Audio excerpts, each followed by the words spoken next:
എന്ത് തെയ്യാമ വയസ്സ്? വയസ്സൊരു 65-70. 70 എഴുതിക്കോ. മോനാണോ? ഏയ് ഞാനവരുടെ ഡ്രൈവറാ. സുഗുണൻ, വയസ്സ് 30. ആളുടെ ഓണർ പോലും ഓൺ ദ വേയാ.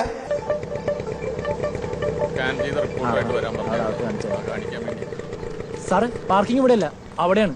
ഇതിൽ ഐശ്വര്യമായിട്ട് ഒന്ന് പിടിച്ചേ, ഒന്ന് പാർക്ക് ചെയ്ത്. അയ്യോ, ഇയാളത് എന്ത് പണിയാ കാട്ടണേ?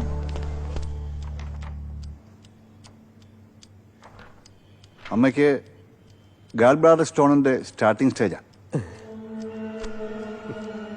വിഷമിക്കില്ല. ഏയ് പേടിക്കാൻ മാത്രമൊന്നുമില്ല. പിത്താശയത്തിൽ 1-2 കല്ല്. ഒരു കീ ഹോൾ സർജറിയിലൂടെ എടുത്തു കളയാവുന്നേ ഉള്ളൂ. എന്നാ പിന്നെ അതങ്ങ് പെറുക്കി കളഞ്ഞേക്ക് സാറേ. അങ്ങനെ പെട്ടെന്ന് വേണമെന്നില്ല. തൽക്കാലം സെഡേഷനുള്ള മരുന്ന് ഞാൻ കൊടുത്തിട്ടുണ്ട്. പിന്നെ സർജറിക്ക് ചില ഫോർമാലിറ്റീസ് ഒക്കെ ഉണ്ട്. കൺസെന്റ് സൈൻ ചെയ്ത് കൗണ്ടർ ക്യാഷ് അടച്ചോളൂ. ഈ ക്യാഷ് എന്ന് പറയുമ്പോ അറൌണ്ട് 2 lakhs. ഇതൊരു ചെറിയ സർജറി അല്ലേ? കാശ് നമുക്കൊരു പ്രശ്നമല്ല, നമ്മുടെ അമ്മയ്ക്ക് വേണ്ടിയല്ലേ. ഡോക്ടർക്കൊന്നും തോന്നരുത്. 2 ലക്ഷം രൂപ ഞാൻ കെട്ടാം. അതിൽ നിന്ന് നമുക്ക് എന്ത് തടയും? വാട്ട്?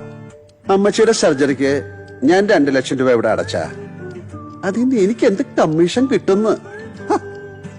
സുഹൃത്തെ, ഈ കമ്മീഷൻ തരാൻ നിങ്ങളുടെ അമ്മയുടെ വയറ്റിൽ നിന്ന് ഓപ്പറേഷൻ ചെയ്തെടുക്കുന്ന കല്ലേ ഗ്രാനൈറ്റ് മാർബിളൊന്നുമല്ലേ? അതൊക്കെ നമുക്കറിയാം. പക്ഷെ ഉണ്ടല്ല, ഈ നിക്കണ സുഗുണന്റെ കോർണർ ഓപ്പറേഷന് അശ്വതിയില് കോർണർ സൈഡിന്റെ കോർണർ സൈഡ് മൂലക്കുരു അതിന്റെ ഓപ്പറേഷൻ നടത്തിയപ്പോ ബില്ലിന്റെ 20% എന്റെ ഉള്ളം കയ്യിലാ വെച്ചതെന്ന്. അതെ, ഇവിടെ അങ്ങനത്തെ അഡ്ജസ്റ്റ്മെന്റ് ഒന്നുമില്ല. വേണ്ട, അഡ്ജസ്റ്റ്മെന്റ് ഉള്ള ഹോസ്പിറ്റൽ ഉണ്ടല്ലോ, ഞാൻ അവിടെ കൊണ്ടുപോയിക്കോളാം.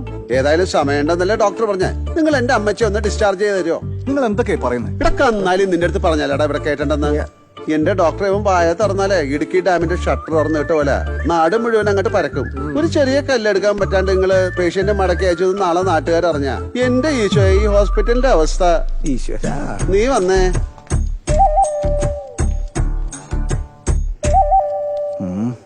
എടോ, താനിത് കുറെ നേരമായല്ലോ തള്ളാൻ തുടങ്ങിയിട്ട്. ഇത് അവിടെ എവിടെയും കൊണ്ട് വെച്ചൂടെ? കാലത്തന്നെ ഐശ്വര്യ എടുത്ത പണി എന്നാ ഇതിന് സ്റ്റാൻഡിലെന്നെ. ശരി, ഇരിക്കല്ലോ അല്ലേ? ലുക്ക് മിസ്റ്റർ, പേഷ്യന്റിനെ നിങ്ങൾ ഇവിടെ നിന്ന് ഡിസ്ചാർജ് ചെയ്ത് മറ്റൊരു ഹോസ്പിറ്റലിലേക്ക് കൊണ്ടുപോയാൽ അത് ഞങ്ങളുടെ റെപ്യൂട്ടേഷനെ ബാധിക്കുമെന്ന് ഭയന്നിട്ടൊന്നുമല്ല. ഇങ്ങനൊരു കേസ് ആദ്യമായതുകൊണ്ടാ. അതുകൊണ്ട് കൂടുതൽ സംസാരമൊന്നുമില്ല. 20% കഴിച്ച് ബാക്കിയുള്ള തുക നിങ്ങൾ അടച്ചാൽ മതി. 20%?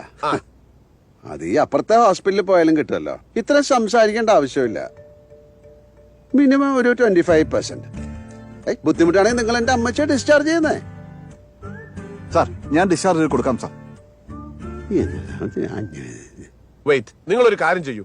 2 lakhsന്റെ 25% ആയ 50,000 കഴിച്ചിട്ടുള്ള 1.5 ലക്ഷം രൂപ അടച്ചാൽ മതി. അങ്ങനെ പറയരുത്.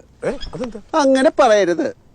അടയ്ക്കണം എന്ന് പറഞ്ഞ 2 ലക്ഷം തികച്ച്.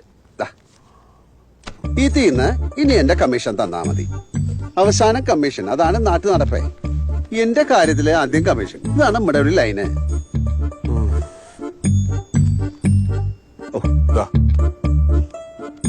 ഇപ്പോഴാണ് ഇത് കമ്മീഷൻ ആയത്. സാറ് പറഞ്ഞ പോലെ 2 വരെ 1.5 അടച്ച അത് വെറും ഡിസ്കൗണ്ട് അല്ലേ ആവുള്ളൂ. കൊടുത്ത കാശിന്ന് ഒരു എമൗണ്ട് ബാർഗെയിൻ ചെയ്ത് വാങ്ങി സഞ്ചിയിൽ വെക്കുമ്പോ കിട്ടുന്ന ഒരു സുഖം ഉണ്ടല്ല, അത് നമ്മൾ മലയാളീസിനെ മനസ്സിലാവും. അതൊരു 1.5 സുഖാണ് ട്ടാ. ഇതിലിപ്പോ എത്ര വിഷമിക്കേണ്ട കാര്യമൊന്നുമില്ല മൂപ്പൻ ഡോക്ടറെ. നിങ്ങൾ മരുന്ന് കമ്പനിക്കാര് കമ്മീഷൻ തന്നില്ലെങ്കിൽ ചോദിച്ചു വാങ്ങിക്കാറില്ലേ? Car, fridge, TV, European tour, എന്തിനും യൂറോപ്യൻ ക്ലോസറ്റ് വരെ കമ്മീഷനായിട്ട് വാങ്ങിക്കാറില്ലേ? നമ്മൾ എത്ര താഴേക്കൊന്നും പോയില്ലല്ലോ. അപ്പൊ ശരി, കാര്യങ്ങൾ അങ്ങോട്ട് ചെയ്തരട്ടെ. ഇതിന്റെ പേരില് നമ്മുടെ അമ്മച്ചിക്ക് ഒരു നോട്ടക്കുറവും വരാൻ പാടില്ല ട്ടാ. ഇവിടെ നടന്നതിനൊക്കെ ഈ കർത്താവ് സാക്ഷിയാ. അതിന്റെ കൂടെ ചെറിയ ഒരു ഒളി ക്യാമറയും.